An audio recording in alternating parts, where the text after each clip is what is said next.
Hi friends, మేము పెట్టే interesting videos కోసం ఇప్పుడే మా ఛానల్ని సబ్స్క్రైబ్ చేసి పక్కనే ఉన్న గంట సింబల్ని యాక్టివేట్ చేసుకోండి. అలా చేయటం వల్ల మేము పెట్టే ప్రతి ఒక్క వీడియో నోటిఫికేషన్ మీ వరకు ఈజీగా వచ్చేస్తుంది. ఇక లేట్ చేయకుండా వీడియోలో ఏం జరుగుతుందో చూసేయండి.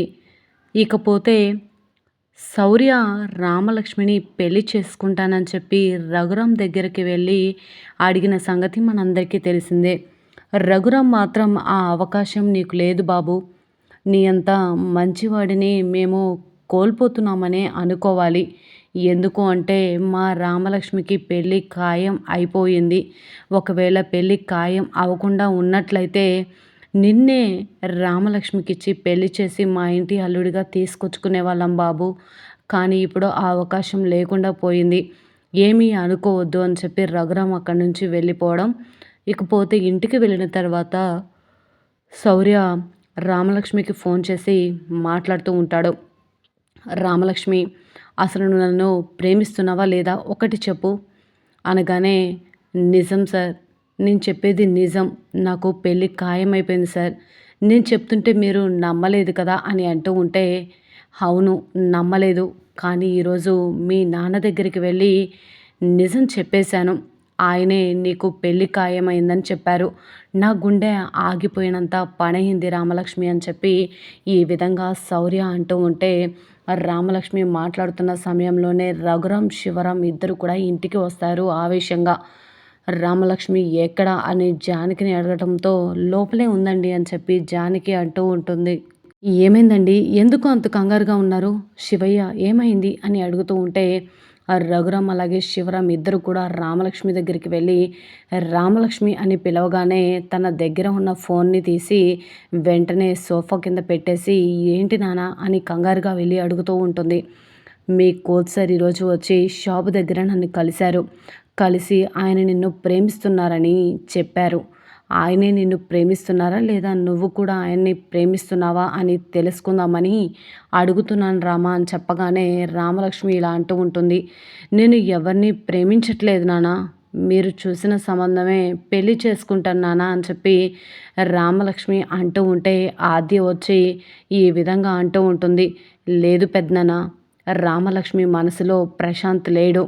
రామలక్ష్మి శౌర్య సార్ని ప్రేమించింది అన్న నిజాన్ని బయట పెట్టడంతో రామలక్ష్మి మరి ఇంట్లో చెప్పకుండా ఇలాంటి పనులు చేస్తుందా? కాలేజీకి పంపిస్తే పెళ్ళి కుదిరిన తర్వాత ఇలాంటి పనులు చేయడానికి నీకు ఎంత ధైర్యం అని చెప్పి రఘురామ్ ఇక రామలక్ష్మి చెంప పగలగొట్టగానే ఆద్య షాక్ అయిపోతుంది. మరిక రామలక్ష్మికి శౌరికి మధ్య ఉన్న బంధం గురించి మరి ఆద్య రఘురామ్తో చెప్పింది కాబట్టి రఘురామ్ ఎటువంటి నిర్ణయం తీసుకోబోతున్నాడు, నిజంగా ఏం జరుగుతుంది తెలుసుకోవాలి అంటే ఈ వీడియో చివరి వరకు చూడండి ఫ్రెండ్స్. నచ్చితే ఒక లైక్ చేయటం మర్చిపోకండి.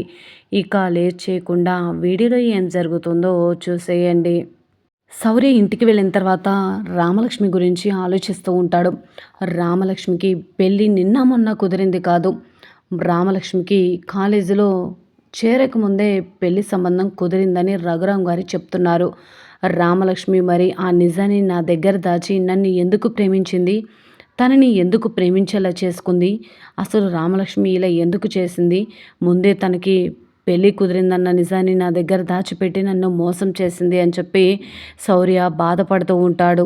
ఇదంతా ఎందుకు, రామలక్ష్మికి ఫోన్ చేసి అడుగుదామని చెప్పి శౌర్య అనుకుంటూ ఉంటాడు. ఇకపోతే ఆద్య బాధపడుతూ ఉంటుంది. ఆద్య దగ్గరికి వచ్చి సీను ఈ విధంగా అంటూ ఉంటాడు. ఆద్య, నన్ను క్షమించు, నా వల్లే నీకు ఇన్ని అవమానాలు, ఇన్ని తలవంపులు, నేను ఏది చేసినా ఆలోచించకుండా చేస్తున్నాను. నా వల్ల ఇంత పెద్ద తప్పు జరిగిపోతుందని ఆలోచించలేకపోయాను. ఇంట్లో ఆ చారుని చూస్తూ ఉండలేక అలా సరదాగా కాలేజీ వైపు వచ్చాను. నువ్వు అక్కడ కూర్చొని ఉండడం చూసి నీతో మాట్లాడాలని వచ్చాను ఆద్య, అంతే తప్ప ఇంకేమీ లేదు అని చెప్పి సీను బాధపడుతూ ఉంటే ఆద్య ఇలా అంటూ ఉంటుంది. చూసావు కదా సీను, పెద్దమ్మ కూడా చెప్తుంది, ఇప్పుడు చారు మెడలో నువ్వు తాళి కట్టావు కాబట్టి చారునే నీ భార్య, నువ్వు చారుతోనే కలిసి జీవితాన్ని పంచుకోవాలి.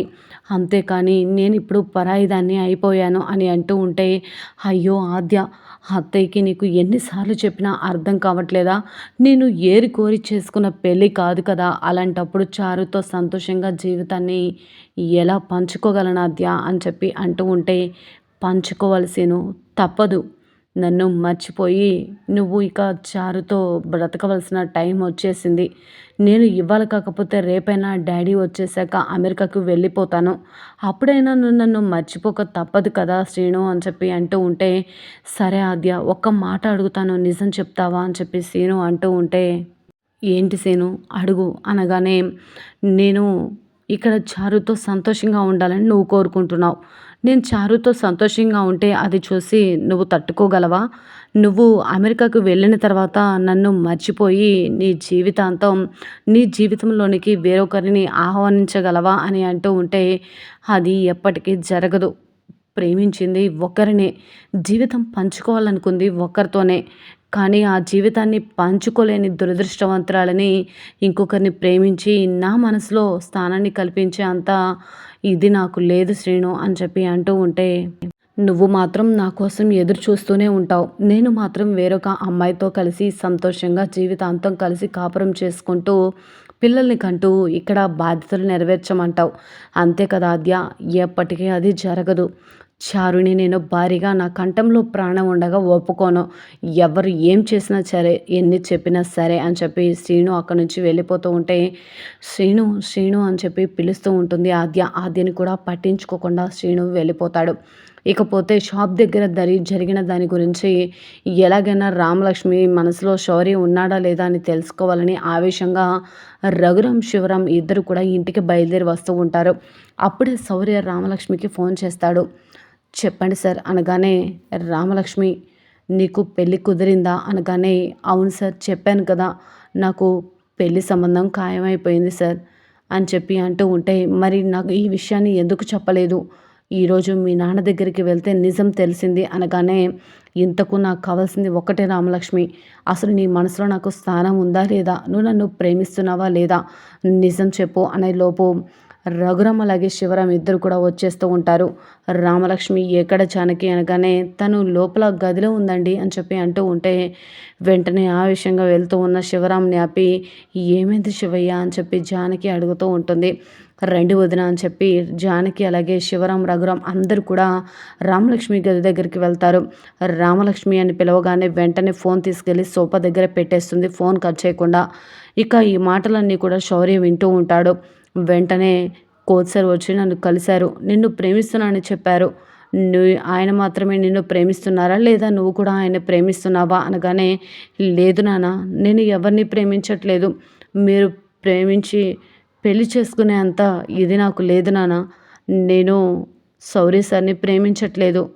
మీరు చూసిన సంబంధాన్ని ఖాయం చేయండి, పెళ్లి చేసుకుంటాను అని ఈ విధంగా అంటూ ఉండగా ఆద్య వచ్చి, లేదు పెద్దనాన్న, రామలక్ష్మి మనసులో ప్రశాంత్ లేడు. కోచ్ సార్ని రామలక్ష్మి ప్రాణంగా ప్రేమిస్తుంది అని చెప్పగానే రఘురామ్కి అలాగే జానకి షాక్ అయ్యి అలానే చూస్తూ ఉంటారు. రఘురాం నమ్మకంగా కాలేజీకి పంపిస్తే నువ్వు చేసే పనులు ఇవా అని చెప్పి రామలక్ష్మి చంప పగలగొట్టడంతో ఆద్య, జానకి షాక్ అయిపోతారు.